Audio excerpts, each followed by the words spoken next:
Individuals who find themselves without close companions might not be flawed, but inherently unique. They may not be socially broken. Their social structure is simply different. When I started to examine data concerning the state of loneliness, I anticipated straightforward findings. In 2018, Cigna released a broad survey within the US, which indicated that nearly half of those polled expressed feelings of loneliness. The immediate popular explanation was that we are isolated, overly reliant on screens, and emotionally underdeveloped. What struck me, however, was the fact that a disproportionate number of highly successful founders, top-level executives, and political strategists scored high on those same self-reporting scales. These were not simply anxious teens, but influential decision-makers. Conventional psychological thought often views a lack of social connection as a deficiency. Attachment theory, originating with John Bowlby in the 1960s, suggests that dismissive avoidant attachment styles develop during early childhood. This model is tidy, agreeable, and reassuring. It fails to explain why certain avoidant adults possess exceptional skills in understanding group dynamics, predicting disputes, and navigating organizational hierarchies. People with avoidant attachment styles are supposed to isolate themselves. These individuals do not withdraw. Instead, they strategically position themselves. Around 1950, Solomon Asch conducted his conformity tests, where participants knowingly gave incorrect answers concerning the length of lines to align with the group's consensus. Most conformed at least once. However, a steady minority dissented. Roughly 25% remained independent across the experiments. Psychology has interpreted this as a resistance to social pressure.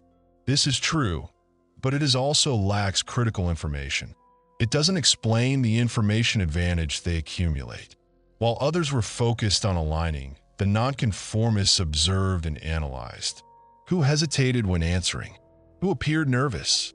Who looked to the dominant figure for approval before speaking? In a conformity-driven environment, the distanced observer gains influence. I have noticed this pattern in various corporate environments. At one tech company I consulted with, a middle-level manager rarely joined informal team lunches.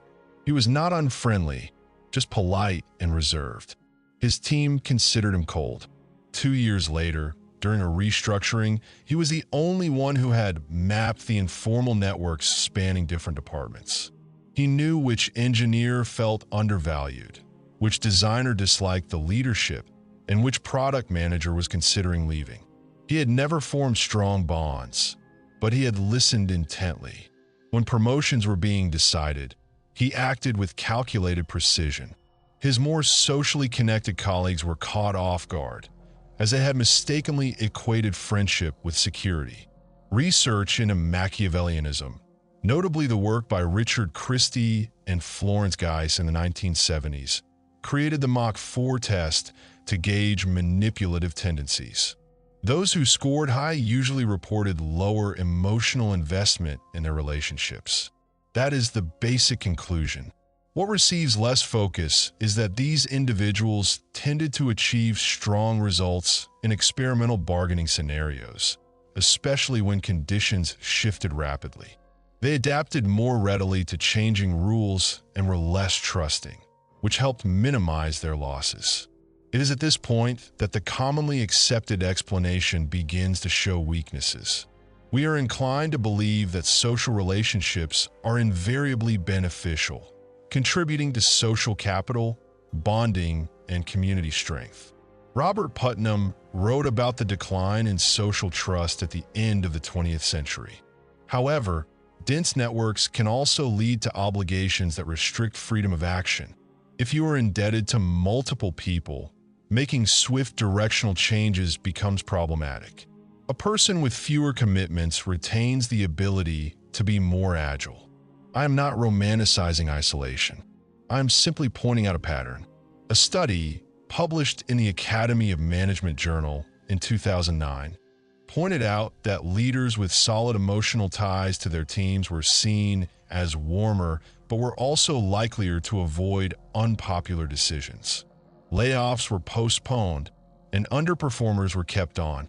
From a workforce's standpoint, such warmth feels comforting, at least until the company faces a crisis. The leader who maintains distance appears colder and may even face resentment. Yet, when a critical situation arises, this detachment can offer situational clarity. From the viewpoint of their colleagues, there will be a sense that something is not quite appropriate. They remember details from past conversations and ask precise and targeted questions, but reveal little about themselves. They politely decline invitations to socialize, which might be misconstrued as disinterest or arrogance. The real issue is information asymmetry. While you are establishing connections, they are evaluating. The standard explanation would suggest a concern of showing weakness or fear of being close to others. This can be the right answer sometimes, while at other times, it is strategic minimalism. People who rate high in Machiavellianism, like Daniel Jones and Delroy Paul has suggested in the early 2010s, often show high levels of cognitive empathy without necessarily possessing effective empathy. They grasp emotions without being consumed by them. This is a crucial distinction, allowing them to be near others without being influenced by them. I was surprised by the practicality of this. If you assimilate entirely into every social group, you inevitably adopt its prejudices, uphold its beliefs, and defend its leading individuals. Distance allows you to maintain unbiased judgment. In environments characterized by instability, this ability to make independent evaluations becomes extremely helpful. There's a price to pay. Teams gradually stop inviting the observer to casual get-togethers. They may get promotions and have influence, but the casual laughter fades. Individuals who are primed for power often end up feeling isolated, not because they were actively excluded, but because they were never fully integrated. So, when somebody suggests that they do not have close friends, the natural response is one of concern. While this response might be justified in certain circumstances, it's also possible that what we are seeing is a configuration designed not for creating a sense of belonging, but for maintaining open pathways and maneuverability. Here is the unsettling part. If you're perpetually on the edge, you have a superior perspective of the overall situation. Standing outside of the group for extended periods, it turns out, makes it tougher to transition back into the group without giving up the strategic benefit that has been developed. The question is not about whether this distance builds power. It unquestionably does. The real question is how it quietly changes your inner landscape as you observe everyone else. If you're always to the side, you gain deeper insight and end up conserving something, your emotional neutrality. That neutrality can easily become an instrument. I began to notice something during critical moments in negotiations long before it came up in research. There is almost always someone who doesn't fully settle back comfortably in their chair. Instead, they remain slightly detached. They are present, but not consumed by the situation. Their laughter comes a moment later than everyone else's. They speak less, but when they speak up, the conversation shifts direction. Initially, I assumed it was social ineptitude. Then I compared outcomes. Around the start of the 2000s, William von Hippel and his team released research about self-regulation and social observation, showing that people with high self-awareness allocate more cognitive resources to tracking the pecking order. Although the term might seem clinical, in practical situations, it looks like this. While everyone is emotionally responding, this person is taking notes on who defers to whom, who interrupts, and who seeks consensus before voicing a contrary opinion. This observation becomes a form of leverage later on. Standard psychology might classify this as a form of high self-observation. Those with high self-monitoring skills will change to fit the situation. The common definition frames it as a skill that smooths social interactions. The blunter truth is this ability makes infiltration easier. If you understand the dynamics of a room faster than others, then you have a head start. I witnessed this at a consulting firm in Europe. A senior associate who was quiet, sharp, and rarely shared personal opinions in group discussions was often considered tough to engage with. During workshops, he would allow others to debate for a span of 20 minutes. After the informal leaders made their stances obvious, he would sum up the general agreement and subtly reframe it. Within the course of a year, he found himself leading the same individuals who previously viewed him as passive. He never fully entered the emotional aspect of the room. Instead, he chose to observe it from a distance. There is empirical evidence to support this detachment benefit. Research from 2010 on power dynamics revealed something important. When people are made to experience authority, they often show blunted emotional responses. Specifically, they are less prone to unconsciously imitate others' facial expressions. This is not evidence of antisocial behavior, but rather a coping system. Typically, it is said that emotional contagion acts the glue for cooperation. Elaine Hatfield's discoveries in the 1990s illustrated how quickly moods transfer among those in small groups. This is helpful for encouraging team unity. But in unstable circumstances, shared emotion often amplifies group errors. Panic can spread. Overconfidence spreads. Groupthink spreads. The detached bystander is less affected. For team members, however, this can create an awkward and unsettling environment. Following a restructuring in 2019, I talked with mid-level workers in one financial firm who described their new manager as peaceful in demeanor, yet aloof. The employee said, "It's like he's watching a different movie." These words stuck with me. Being on the outside of shared reality builds asymmetry. This causes mistrust. Research done by Delroy Paulhus and Kevin Williams in 2002 placed Machiavellianism in the dark triad, alongside narcissism and psychopathy. According to various models, those who are highly Machiavellian excel at calculating their moves and using manipulation as they see fit. Reading these studies, I was struck by how commonplace the behavior in question is. It's not like being villains in movies. It's a function of simply being patient. That patience gives the individual more power. A classic study on thin slicing conducted by Nalini Ambady in the 1990s revealed that humans make accurate judgments about teachers based on just a few seconds of silent video. We process subtle nonverbal cues constantly. There is an asymmetry in this scenario. Most people display far more than they are aware of. The chronic observer has trained to reveal less. Fewer tells, less emotional leakage. This is a formal skill in intelligence communities. Former CIA operatives have discussed the need for controlled expression during information gathering moments. You subtly encourage the other person to talk by giving small nods of validation and minimal disclosure. The idea is not to build close relationships, rather to get information. Although corporate life is sanitized, the methods are the same. It is difficult to say out loud, but entering a room is a vulnerable action. You showcase your personality during moments of shared laughter. You express preferences. Each one of your actions diminishes your strategic movement. If I know what you appreciate most, I know how you may be influenced. If you never show your hand, you become hard to read. This behavior takes an emotional toll over time. When one never shows their whole self, others will pick up on that in different ways. One may not use Machiavellian terminology when describing this, but eventually they will notice, "I don't know where I stand with you." This creates uncertainty. People either compensate by oversharing or protect themselves by retreating. Each reaction will allow the observer to learn more about the group. I previously thought that chronic observation was a defensive method caused by an unstable upbringing.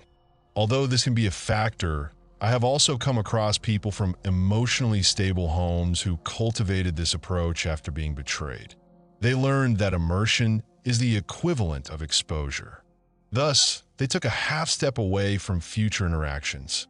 This is the difficult paradox in the scenario. The less you get involved, the more you observe. The more you observe, the more aware you become of the downsides to getting involved. Eventually, perception is no longer a method, but a way of life. It becomes clear that rooms are not neutral spaces, but zones of status negotiation. You realize that getting closely involved requires one to give up their informational advantage. The important question is whether one can rejoin the inner circle without giving up the edge acquired through training and observation. When one does not express warmth, expenditure will reduce. Not emotion itself, but expenditure. That makes selective empathy look more like a choice instead of evidence of a flaw. Usually, empathy is seen as a virtue. Simon Baron-Cohen released works that distinguish the difference between cognitive empathy, in other words, understanding how one feels, and effective empathy, or the capacity to experience what the other person feels. The conclusion was that exhibiting low amounts of effective empathy was evidence of disease. But it can be too costly to practice high effective empathy in fast-moving situations. This makes decisions take longer and causes hesitation. A downsizing initiative in a manufacturing firm revealed this dilemma clearly. 2 division heads were directed to cut nearly 15% of staff. One division head had been closely involved in the team environment, attended birthdays, and knew each employee's child by name. The other kept his distance. When the time came to have termination talks, the first division head made various attempts to reassign and negotiate exceptions. His employees liked him. 3 months later, however, his division's financial losses had doubled. Conversely, the second division head acted faster and made cleaner cuts to employment. The remaining employees deemed him cold, yet his division stabilized faster. In 2014, a study was released showing how high Machiavellian personalities had better skill at controlling intense situations. It didn't mean they didn't feel anything. They just handled each situation faster. Putting emotions in a box is not the way to become popular. Neuroscience research reveals how cognitive reappraisal can reduce activity in certain areas of the brain. This means you are able to decide how much emotion you want to feel. Surgeons and military officers are a couple of examples. There's a certain amount of cracking occurring again in the theory. It is conventionally said that empathy builds trust. This is true in stable and friendly settings.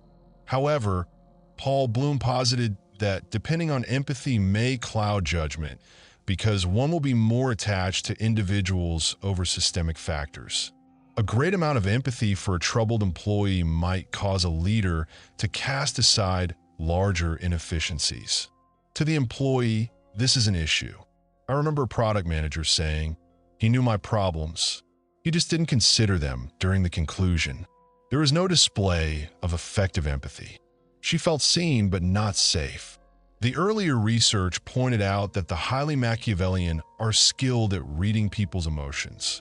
They don't rush into things, however, the plan in motion. The whole goal is strategic. Using empathy, I can get close to you and assist when necessary. Selecting whom I want to offer empathy towards makes setting the time easier.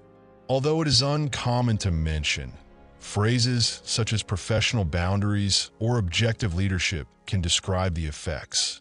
Subordinates are hoping for support, while the leaders will store it away for future use. A research report in 2012 suggested those in power have a hard time reading how others feel. Power lessened the precision of the empathic skills. When one in a higher position were instructed to focus, precision went up. This meant that empathy was an option, but not a given in these scenarios. Selectivity makes empathy efficient. It is used at certain times and deactivated when things are costly. I initially thought that emotional minimalism was a trauma response. Although it is in some instances I have learned that it gets refined over time after betrayal. A senior executive told me he reduced the amount of investment with his fellows after his board decided to betray him. Now, this means that he is more resilient and his inner circle became thin. It can be strange living with someone so proficient with empathy-based interactions. One's motive is quickly decoded. Comfort, though, does not come standard. Support may come if it goes along with strategic alignment. There may be a constant evaluation of one's emotional state.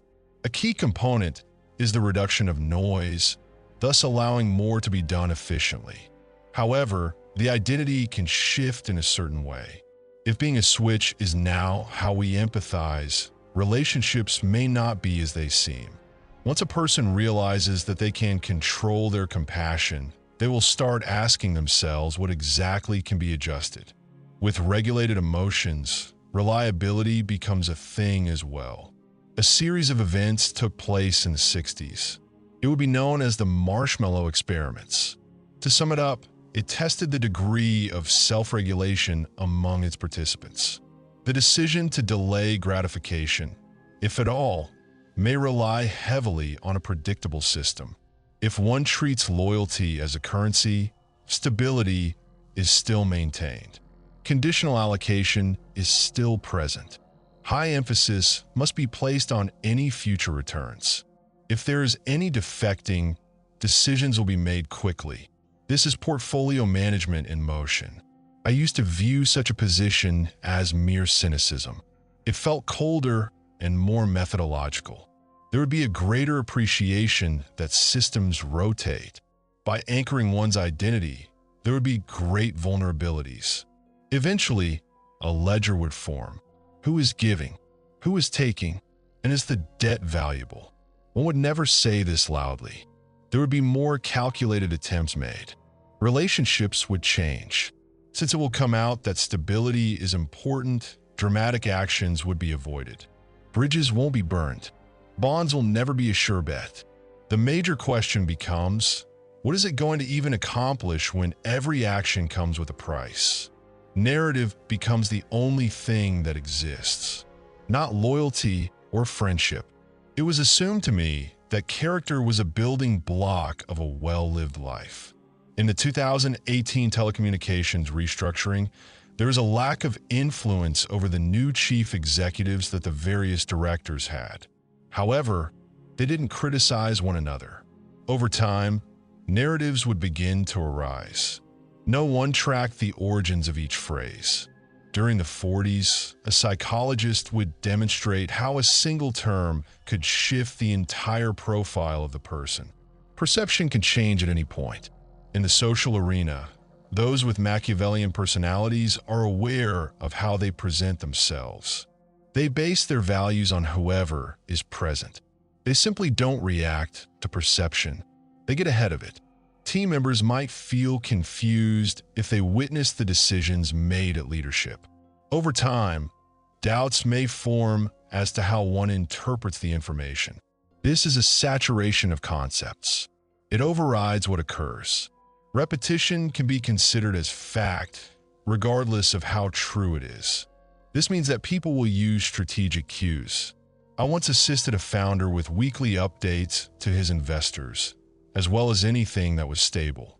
All of these had common themes. Market issues became less of a problem because the founder created these associations. The problem is that explanations are not sufficient when broken down within society.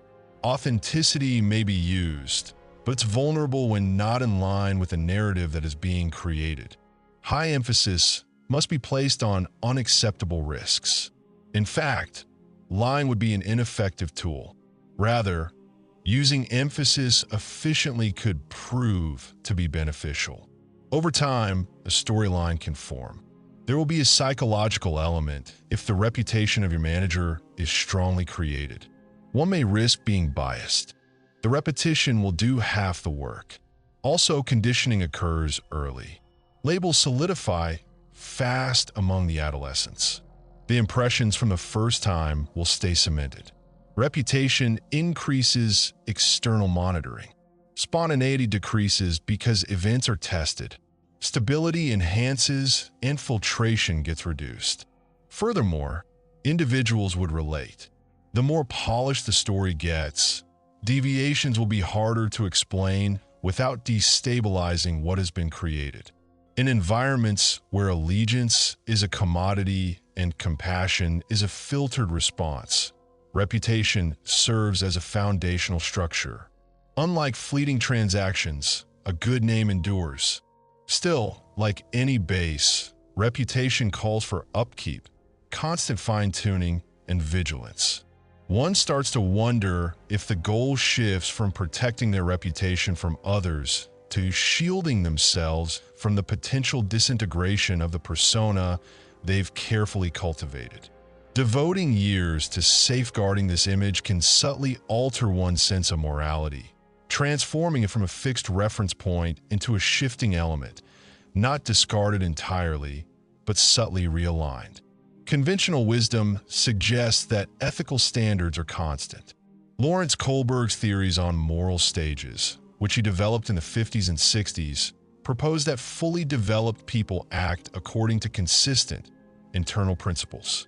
This idea provides comfort. Still, in the real world, choices seldom present themselves as clear moral quandaries. Quite the opposite, they are a tangled web of competing incentives, reputational concerns, and power struggles. Take, for example, the popular trolley problem, first presented by Philippa Foot and later explored through brain scans by Joshua Green in the early 2000s. A majority of participants said they would pull a lever to divert a trolley, sacrificing one life to save 5. Yet when asked if they would physically push someone onto the tracks to halt the trolley, approval dropped sharply. The math remained the same, but the emotional context shifted. Green's study showed a connection between more utilitarian answers and higher activity in brain areas linked to conscious control. Here, the evidence takes an unsettling turn. Studies indicate that people who score high in Machiavellian traits are more inclined to support utilitarian answers in these kinds of problems, not out of malice, but because they put a higher value on the overall outcome over feelings of aversion. Conscious thought takes precedence over empathetic hesitation. I observed something similar during a crisis in 2020. A medium-sized logistics firm was on the brink of collapse due to interruptions in the supply chains. The CEO had to choose between declaring the company bankrupt immediately, which would cancel severance packages for many workers, and trying a risky restructuring that could save the company but postpone the inevitable layoffs. The board was divided. One director argued that severance should be honored no matter what. Another pushed for immediate bankruptcy to protect investor capital for future projects. The employees viewed this debate with moral consideration, loyalty, responsibility, and fairness. Yet, inside the boardroom, the discussion focused on exposure, legal responsibility, and strategic survival. The decision favored bankruptcy. It was legally sound and financially sensible, but devastating for the workers. From the outside, it appeared brutal. From the inside, it was seen as protecting the system. This shows how morality can change depending on the circumstance. The reference group alters, and the circle of moral consideration shrinks or grows based on which stakeholders are valued above others. Albert Bandura's work in the 90s on moral disengagement outlined tactics like using mild language and diffusing responsibility. He studied the ways people justify actions that cause harm without seeing themselves as immoral.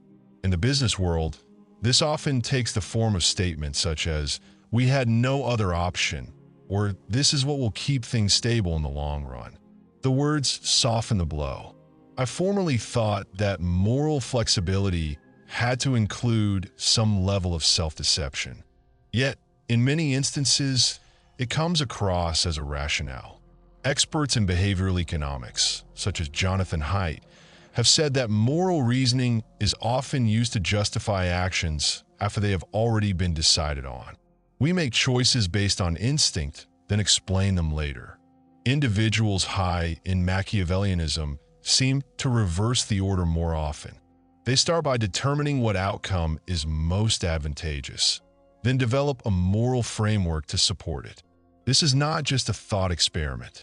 In 2012, research published in Organizational Behavior and Human Decision Processes revealed that people given a sense of power were more prone to moral hypocrisy, strongly supporting ethical behavior publicly while secretly making exceptions for themselves. Power raises the sense of entitlement, which, in turn, weakens consistency. For those in subordinate roles, this can be upsetting. A leader might give a passionate speech about integrity at a company-wide meeting, and then quietly make an exception for a partner who is valuable to the company. The official reason given will mention subtle details, complexity, and context. Yet, the real message received is more basic. Rules are adaptable. Still, this adaptability can also prevent failure. During the financial difficulties of 2008, several banks arranged for government assistance that stood in opposition to the free market ideas their executives had previously supported. This change was presented to the public as being needed to avoid a widespread economic collapse. In private, it saved companies that might have disappeared. Morality was tailored to the situation. The rarely spoken concept is this: operating within complex, powerful systems means remaining completely rigid can become a weakness. By refusing to compromise, one may maintain personal integrity, yet lose the ability to have an impact on structure. A cold, practical approach preserves position, and position keeps future options open. Yet something changes on the inside. When exceptions are repeatedly justified for a reason, it becomes easier to justify them. Each change in context makes the next one simpler to accept. The line that defines morality does not disappear all at once. It moves gradually, almost invisibly. For those working under this kind of leadership, trust becomes something to estimate. Fairness is no longer a given. Instead, you assess if the current incentives match your protection. If they do, you feel safe. If they shift, you prepare for the worst. The disturbing question is not if being moral depends on the situation. It obviously does. The question is whether, after adapting to enough situations, you can still identify your bottom line. And if morality becomes completely driven by what will benefit you, how can you prevent every decision from being presented as a requirement? If morality becomes driven by an agenda, then attachment becomes a choice. When attachment turns into a choice, control increases. Yet, something else fades quietly. In 2003, Dr. Keltner and his fellow researchers released a study suggesting that having power decreases the ability to accurately recognize feelings in others as time goes on. People in positions of power became less skilled at interpreting the subtle emotional signals of others. The first explanation was clear: authority separates you from feedback. Yet, I kept considering the idea in reverse. What if the decreased concern for others is not just a side result of having power, but a necessity for keeping it? I once had a discussion with a chief operating officer who had supervised 3 major restructurings in the span of 10 years. He stated that in his first years on the job, he did his best to maintain a close relationship with those who reported directly to him. After the first restructuring, 2 former coworkers cut off all communication with him. "It's easier now," he admitted. I don't let them get close enough for it to become personal. His performance got better. He was able to sleep more soundly. The number of people he associated with got smaller. This is supported by evidence. A long-term study released in Administrative Science Quarterly in 2011 discovered that leaders who kept a high level of emotional distance during layoffs dealt with less burnout than those who recognized the emotional distress of the employees. Emotional insulation preserved energy. From the view of the business, this is useful. From a human view, it results in separation. Subordinates pick up on this change right away. In discussions I held after a merger in 2019, employees described the incoming executive team as impressive yet untouchable. They had respect for what they were capable of. They did not feel understood by them. The executives rarely mentioned anything personal. They kept discussions centered on tasks. Their decisions were consistent and even equitable based on the rules. Yet, surveys showed that over a period of 2 years, trust was going down. This is in line with research done by Deborah Gruenfeld on social distance and power. Those in positions of considerable power often begin thinking in abstract ways, putting more focus on broad goals rather than the details of interactions with people. Thinking in the form of ideas enhances strategic understanding. It also reduces the warmth of relationships. When you consider systems, people begin to blur into variables. Here, the edge that Machiavellian thinking provides is clear. If you're not emotionally tied to anyone, you can change alliances, enforce punishments, and change strategies without being held back. Looking back at history supports this idea. Think of Otto von Bismarck in the 19th century as he arranged ever-changing alliances between European countries with hardly any emotional connection. His Realpolitik was so successful because it put structural stability before personal relationships. Still, power that is not accompanied by connection has negative effects on mental health that are not talked about as often. In 2015, a study in the Journal of Experimental Social Psychology found that when people were given a sense of power, they stated they felt more socially isolated, even when they were objectively surrounded by others. The personal experience of having power included a sense of distance. That was not what I was expecting to find. We assume power attracts people, and it does. Still, being attracted to someone is not the same as genuine closeness. When others come to you mainly because of your position, every interaction becomes unclear. Are they in agreement with you, or are they in agreement with your status? As time passes, skepticism becomes the default. This skepticism makes the person even more detached. Being detached strengthens power. A cycle is created. Spouses and family members are often the first to experience the cost. The spouse of a senior executive once explained to me that after his promotion, conversations at home became more careful. She stated, "He listens as if he's judging." This was even the case when he was talking with her. The skills he uses to protect himself when having discussions flow over into his private life. Behaviors used to control others are not switched off without difficulty. There is also the loneliness in the structure of decisions that is not equal. With authority, there are fewer people who can disagree with you safely.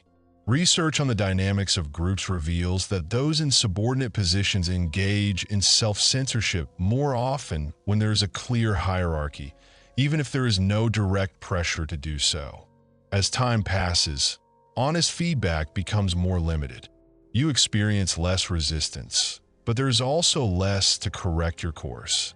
This is the secret cost of having control. Less resistance may feel productive. It also makes relationships less close. With fewer people challenging you, less people truly know you. The persona hardens. The carefully created reputation stays undamaged. The strategic calculations continue. From the exterior, these kinds of leaders appear calm and possibly enviable. They're not impacted by emotional chaos. They handle difficulties with great detail. Yet, the very process that preserves authority weakens spontaneous connection. I formerly was under the impression that being strategically detached ultimately resulted in freedom. I'm increasingly unsure of that. Freedom from obligation can turn into freedom from closeness. Once you have taught yourself to think of attachment as a liability, attempting to build unguarded trust again feels unreasonable. Power that exists without being attached to anything else is stable. It is effective. It is resistant under pressure. Still, it causes a question that is hardly brought up in boardrooms or at negotiation tables. If you do away with enough emotional anchors to stay in control, what is left that will keep you planted firmly on the ground when having control is no longer adequate? If you cast off enough emotional anchors to remain in charge, what remains is not emptiness. It is structure, a pattern. Once you see the pattern, it is hard to ignore what it means. Across the years that I have observed leaders, negotiators, founders, political operators, I was constantly under the impression that I was looking at separate qualities. Social distance, empathy that is used only when needed, calculation that is done with long-term results in mind, control of narratives, morality that depends on the situation. Still, the pattern reappears too often to be random. It acts as a closed system. It starts with distance. Research on avoiding attachment reveals lower physical stress during disagreements with others. In 2009, studies measuring reactions to cortisol discovered that people who were more avoidant showed less tension during relational stress. With less stress, cognitive skills are clearer under pressure. When cognitive skills are clearer, this increases the quality of strategic mapping. That mapping promotes observation. Observation creates disequilibrium. Studies written about in corporate ethnographies released in Organization Studies in the early 2000s made the claim that managers who kept outside positions in casual networks often had a more reliable awareness of dynamics that existed across different departments than their highly associated coworkers. They were not emotionally central, but they were vital with relation to information. Information enables empathy that is used only when needed. When you are aware of the motivations and reasons behind the actions of others, you have the ability to choose when to engage emotionally and when to keep yourself neutral. Work in neuroscience on cognitive reappraisal presents the idea that emotional reactions can be changed through teaching. In profiles high in Machiavellianism, this change seems like something that occurs without effort as a habit. Empathy that is used only when needed preserves options. Having options supports long-term strategy. Game theory experiments continue to present the idea that people who consider the larger picture do better than those who have a short-term view of things, especially in unstable cooperative settings. Axelrod's repeated simulations of the prisoner's dilemma showed that working together based on what might occur exceeds blind loyalty.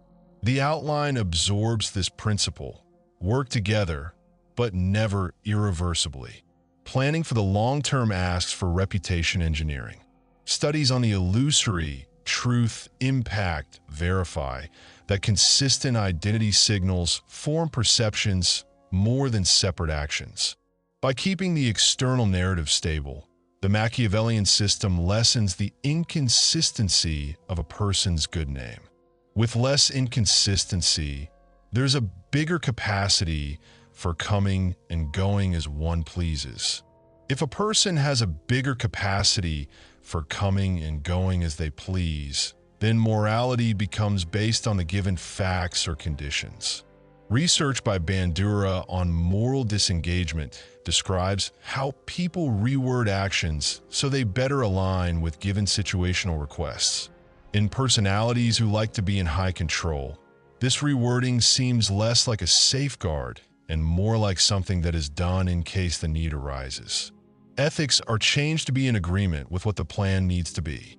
All of this comes together in power that is upheld without deep connection.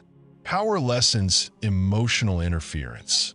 When there is less interference, the cycles of decisions are sped up, with cycles that are faster.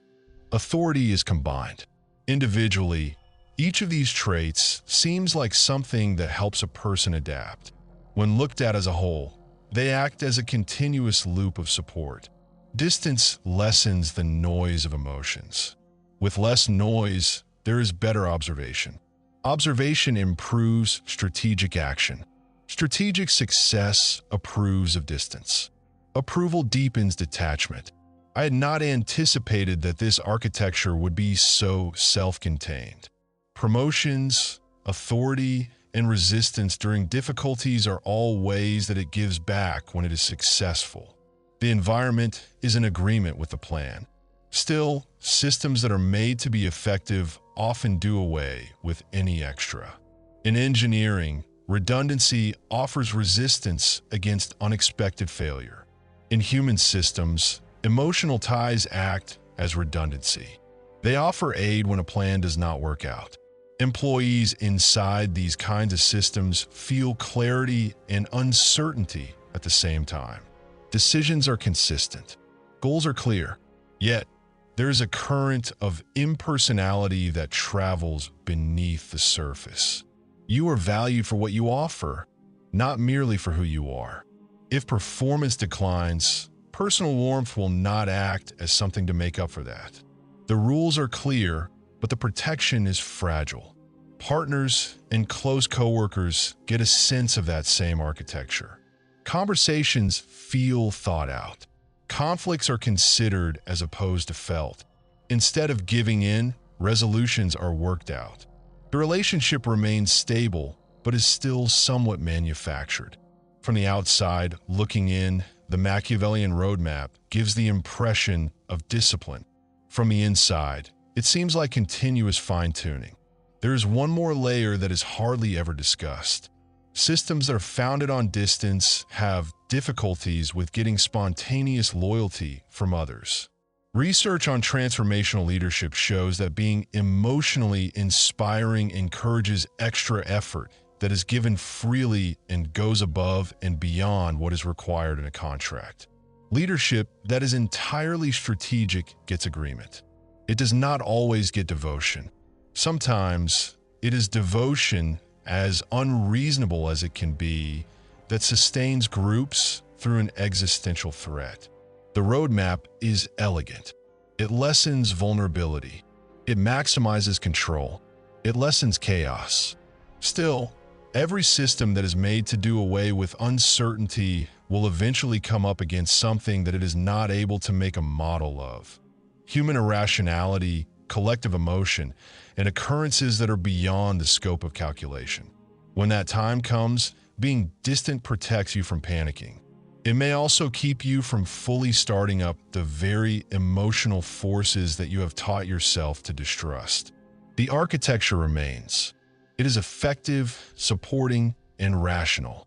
The question that remains is whether a system founded on distance has the ability to adapt when the said facts ask for not calculation, but surrendering to something uncalculated. If a system founded on distance eventually comes up against something that it is not able to calculate, then the closing question is no longer in relation to power. It has to do with identity. Are you separate because something was not successful within you? Or are you strategically alone because something went successfully? In 2021, a large meta-analysis released in Personality and Individual Differences looked at the connections between Machiavellianism and how well one does in life. The data was not consistent. People with more Machiavellian characteristics showed promise for progress in their selected line of work in competitive environments, especially in politics and the business domain. Also, they were linked to lower satisfaction in personal relationships and less perceived social support. The very same architecture that was made to move people up in the world appeared to wear down intimacy. I did not anticipate that the symmetry would be so clear. Think of long-term research on loneliness that was done by Julianne Holt-Lunstad, who proved in 2015 that being isolated for a long time carries health risks that are comparable to smoking. The general conversation was about loneliness being a societal disease and a failure of community. Still, the information set did not tell the difference between unwanted isolation and strategic distance that was personally picked. Physiologically, the body may not be concerned with why you are alone. Either way, cortisol is still raised. The experiences are different on a personal level. I have spoken to founders who portray their solitude as something that is needed. One technology businessman admitted after his company went public in 2019 that he made the intentional choice to lessen the number of close friendships he had within the business years earlier. He stated, "It's cleaner. There are no ambiguous limits." His net worth rose significantly. His inner circle reduced to 2 people outside of work. When I questioned if he had any regrets, he paused for an amount of time that was greater than I had expected. He answered, "Regret is not effective." The quote felt like a statement of his view. Employees who are under these kinds of leaders get a sense of the strategic solitude. They often take it as a sign of superiority or distrust. After discussions that occurred after a restructuring in 2018, one manager told me, "He doesn't need us. He needs results." That awareness changes how the group functions. Whenever it seems like a leader is emotionally self-sufficient, subordinates lessen the amount of effort they expend in attempts to have personal closeness. By default, interaction becomes transactional. Research on the social exchange theory claims that relationships are stabilized when it is known that there is interdependence that is beneficial for everyone involved. When it seems that one party is not counting on getting anything in return emotionally, the other party puts less into things beyond what is required in the contract. Strategic aloneness protects independence. It also restricts voluntary loyalty.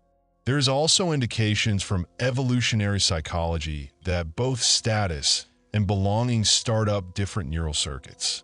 Studies that use functional imaging have demonstrated that social exclusion starts up pain centers that are comparable to physical injury. Still, people who have a high orientation towards dominance show weaker reactions in these regions during exclusion scenarios. With less sensitivity to exclusion, this may make it easier to take chances in competition where there is a clear hierarchy. It may also lessen the drive to make up when ties have been broken. Here, the theory changes direction once again. We are instructed that belonging is a universal human need. Baumeister and Leary argued in the 90s that the need to belong is something basic. Still, basic does not mean the same when it comes to intensity. Even if there is no immediate suffering, some individuals seem to give up belonging in exchange for independence. The question is whether the exchange remains stable for decades. During discussions that took place with retired executives that were overseen by a business school in Europe in 2017, one idea came up on a recurring basis. Feeling detached was empowering during the peak career years. During retirement, when the authority that had come from a position of power dissolved, more than a few revealed that they had difficulties with rebuilding non-strategic relationships. One put it rather bluntly, "I was trying to get as much authority as possible. I didn't remember how to be unnecessary." That statement stuck with me. Being conditioned to get as much authority as possible trains you to measure your value through coming out on top. When leverage vanishes, identity becomes unsteady. Strategic aloneness has success within systems that are based on competition. It lessens emotional distraction. It makes awareness more acute. It provides protection from betrayal. Still, outside those systems in unstructured personal life, those very same processes can create a quiet emptiness. Not dramatic loneliness, just an absence of depth. I'm not convinced that this is a weakness. It may be an evolutionary minority plan. In ecologies where competition is high, people who have less constraint because of attachment may go through times of unsteadiness more efficiently. The roadmap has meaning when there is pressure. However, pressure is not lasting. At some point, the arena gets quiet. When that occurs, you're left with the architecture that you built. Distance, control, Finituning, optional empathy, conditional loyalty, manufactured reputation, morality that depends on the situation, sustained power. The disturbing prospect is that you would not be able to tell the difference between strategic aloneness and isolation from an exterior point of view. You are the only one who is aware of whether your solitude is something you picked or something that is left behind. Maybe the final question is not whether you have any friends. It may be whether there would still be anyone who is close enough to become aware of it if you made the decision to let down the guard that you have perfected.